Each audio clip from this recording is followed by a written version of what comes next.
Bonjour, bienvenue sur République IT. Nous recevons aujourd'hui Olivier Cohn, qui est directeur général d'une chaîne d'hôtels qui s'appelle Best Western. Alors c'est BW Hotel Group, hein, c'est ça? BWH Hotel Group, oui, tout à fait. BWH. Voilà. Et tout le monde connaît ça sous le nom de Best Western. Exactement. Alors, Best Western, on va commencer par le présenter, parce que c'est quand même une chaîne assez particulière. Parce que, alors, les hôtels, certes, mais la plupart des chaînes hôtelières sont des succursalistes ou des franchisés. Et vous, c'est pas le cas.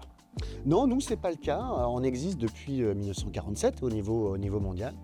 Et dès l'origine, en fait, les fondateurs, ou le fondateur, M. Guertin, a choisi de faire de cette chaîne hôtelière une chaîne hôtelière coopérative, où donc les hôteliers sont à la fois les clients, mais aussi et surtout les actionnaires.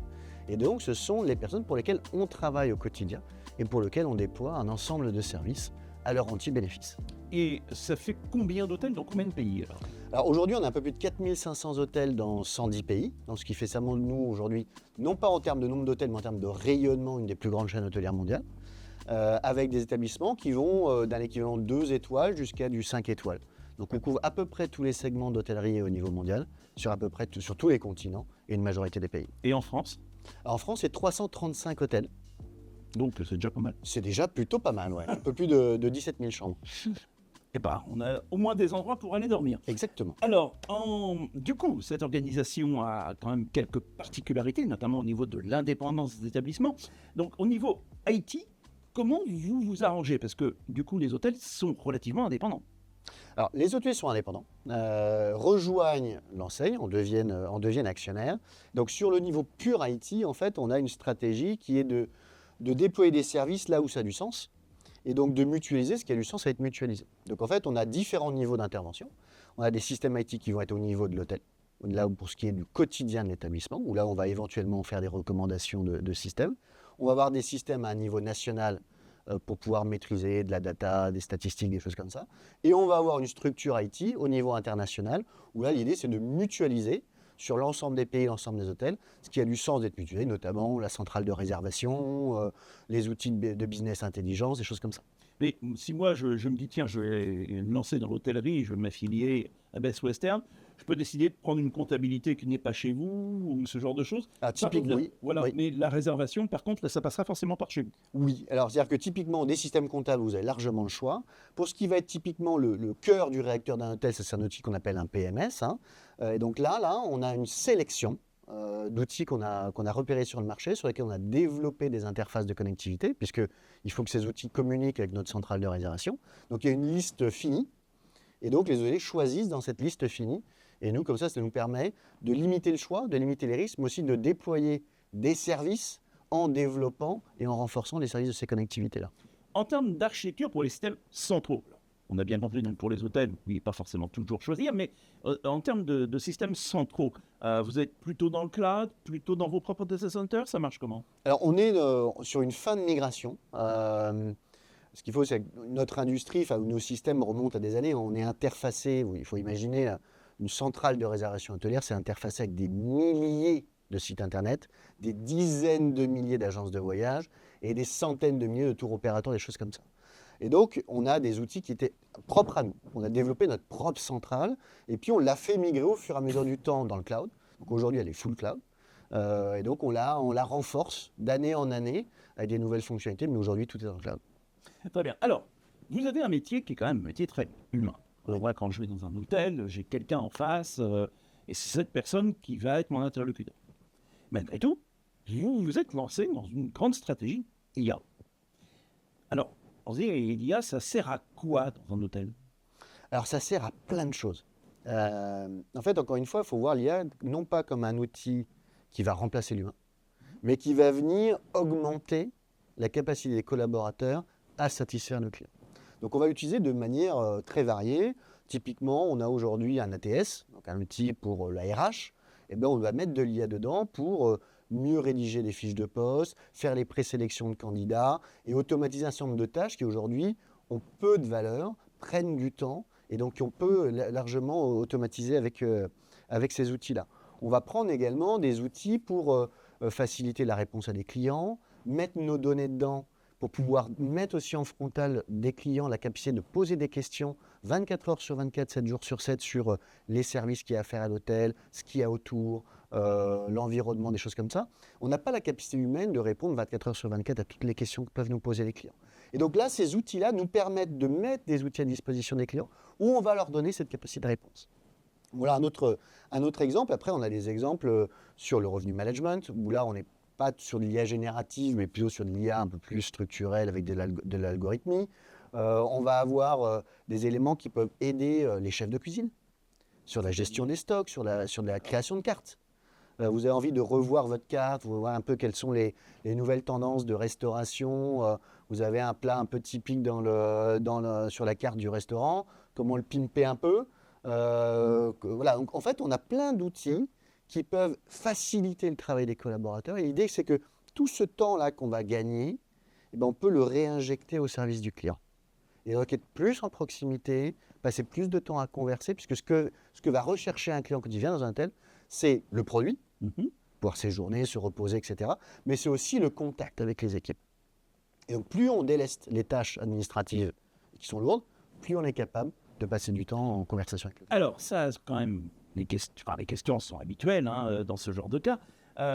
Vos systèmes, notamment d'IAG, que vous allez mettre en place, vont traiter des données qui vous sont propres. Oui. Donc il ne s'agit pas que ça sorte n'importe où, n'importe comment. Il faut en garder la maîtrise. Donc comment vous faites pour ça ? Mais écoutez, on a fait une sélection, on a regardé un peu le marché, on a regardé quels étaient les opérateurs. Il y a plusieurs choses qui étaient pour nous extrêmement importantes dans les choix qu'on faisait. C'était la sécurité, la protection des données. C'était aussi le fait d'être agnostique en termes de LLM. Parce qu'aujourd'hui, ça change en permanence. Le meilleur modèle est nouveau toutes les semaines. Donc, on ne voulait pas être lié à un ChatGPT ou à un Claude ou à un Gemini, etc. Donc, on voulait quelque chose qui soit en fait une surcouche qui nous permet de choisir le LLM qu'on voulait, qui protège les données, qui soit hébergé sur un cloud souverain français. Donc, on a fait cette recherche sur le marché et on a trouvé une solution qui nous a paru extrêmement pertinente. Une solution qui s'appelle Delo, c'est une solution française. Et donc, on a fait ce choix-là et aujourd'hui, on déploie l'ensemble de nos hôtels sur ces solutions-là pour leurs besoins quotidiens en IA générative. Et donc, aujourd'hui, on est début 2026, vous avez commencé à mettre en place ce genre d'initiative à partir de quand à peu près ? Alors, on a commencé à déployer les premiers outils d'IA générative en 2023. Donc, avril 2023, donc chatbot, voicebot, callbot. 6 mois après, on s'est vraiment emparé des choses très vite parce qu'on a senti que le changement est phénoménal et que en tant que petite entreprise, parce que, le siège de Bélouage France, c'est 130 personnes. Et donc, il fallait on a toujours eu cette agilité. Ces outils nous permettent de gagner en agilité. Donc, on a commencé à sortir les premiers tests, donc typiquement vers des produits tournés vers le client. Après, on a eu une deuxième phase, on a tourné les outils vers l'interne, donc vers les collaborateurs. Donc, les collaborateurs ont des outils à la fois très spécifiques à leur métier ou très généralistes sur leurs besoins d'assistants IA de manière très classique. Et on a commencé à se tourner vers le réseau hôtelier l'année dernière. On a travaillé avec un groupe projet avec des hôteliers, donc on a fait venir des hôteliers pour travailler avec eux sur les besoins, pour commencer à sortir les premières solutions, les premiers agents très spécifiques au métier et calibrés pour leurs hôtels. Donc du coup, en gros, vous avez entre 6 mois et 1 an de recul sur les solutions en application réelle, en production. Quel bilan vous en tirez ? Vous êtes plutôt content ou vous dites ouais, bon, c'est pas mal, mais il faudrait quand même améliorer les choses. Où est-ce qu'on en est ? Alors, on en est plutôt très satisfait. Après, entre ce qu'on entend sur l'IA, le rêve qu'on nous vend un peu et la réalité, il y a quand même un petit gap. Un petit gap. Ça fait pas tout, mais l'idée d'ailleurs, c'est pas que ça fasse tout de suite, et tant mieux. C'est quand même un temps d'adaptation qui va, je pense, être important. Mais sur des tâches très ciblées, ça fonctionne extrêmement bien. Pour répondre à des commentaires clients, pour travailler sur une carte de restauration, c'est impeccable. Donc il y a beaucoup d'éléments sur lesquels on a un gain de temps extrêmement important et qui permettent de professionnaliser et de gagner en pertinence. Donc ça marche. Donc ça, c'est très bon. On ne s'est pas amusé à calculer un ROI. Et je me refuse à calculer un pur ROI financier, à se dire, ben voilà, ça nous a coûté tant, ça a généré tant en équivalent euros. On est encore dans une phase d'investissement, de découverte, de test and learn, de nouveaux cas d'usage qu'on voit à peu près tous les jours. Donc on fera certainement un grand exercice de entre guillemets post-mortem ou de capitaliser tout ça peut-être en fin de cette année. Mais en tout cas, pour l'instant, les résultats sont extrêmement intéressants. Mais malgré tout, ça a un coût, tout ça. Donc, quand on a un petit hôtelier qui tire un peu la langue parce que le marché est ce qu'il est, on se dit, oui, mais bon, j'aurais peut-être mieux fait de faire autre chose, non? Le coût n'est quand même pas extraordinaire. On est sous quel ordre? On est sur le coût, les licences d'utilisation de ces outils-là, on est à moins de 30 € par mois. Donc, c'est supportable. Donc, c'est très largement supportable quand même. Très largement. Et quand vous voyez le gain de temps que vous avez, si ne serait-ce que vous économisez 2 heures de travail dans le mois, vous avez déjà une certaine rentabilité. Ouais. D'accord. Et alors, les nouveautés arrivent régulièrement, hein, vous l'avez dit. Alors, et même des choses, vous commencez à réfléchir sur les robots humanoïdes. Alors là, j'ai été un petit peu scotché quand j'ai vu ça, parce que, comme on disait, s'il y a un métier qui est un métier de relations humaines, c'est bien le vôtre. Si j'arrive dans un hôtel, que je suis face à un robot, je sais pas si ça va me sembler bizarre, non? Oui, ça risque de vous sembler bien. Et d'ailleurs, on n'a pas d'avis encore hyper tranché sur le sujet. Mais en fait, le marché évolue tellement vite, il y a tellement de nouveautés technologiques qui arrivent qu'on ne peut pas ne pas regarder ce qui se passe. Et se dire, on met un bandeau, on ne fera jamais. Il y a des robots qui arrivent. Alors, Oui. il y a encore un peu de temps, hein, on est au tout début, mais ça va tellement vite que cette révolution peut être à nos portes dans 3 ou 4 ans, ou 5 ans au maximum. Donc on doit se poser la question de la mutation de notre marché. Est-ce que notre métier aura un intérêt réel à avoir des robots demain qui font un certain nombre de tâches? On voit dans certains aéroports, dans certains restaurants, vous avez des robots qui viennent vous servir à table. Est-ce que ça, c'est typiquement une démarche qu'on veut voir? Certainement pas dans le service. Parce que notre métier, vous l'avez dit, est extrêmement humain et que dans ce qui est valorisé par nos clients, c'est bien ce contact-là. Est-ce que dans le back-office, sur des tâches, ça peut avoir du sens? Peut-être. Est-ce que c'est là où on veut aller? Je ne sais pas. Mais en tout cas, on ne peut pas faire l'économie de regarder et de comprendre ce que ça veut dire pour nous. Eh bien, écoutez, Olivier Cohn, merci beaucoup de tous ces éclaircissements. Avec grand plaisir, merci pour votre invitation. Et puis, je pense qu'on aura l'occasion de se revoir lorsque vous aurez encore une fois progressé sur le sujet. Avec grand plaisir. Merci à vous, à très bientôt sur republic-it.fr.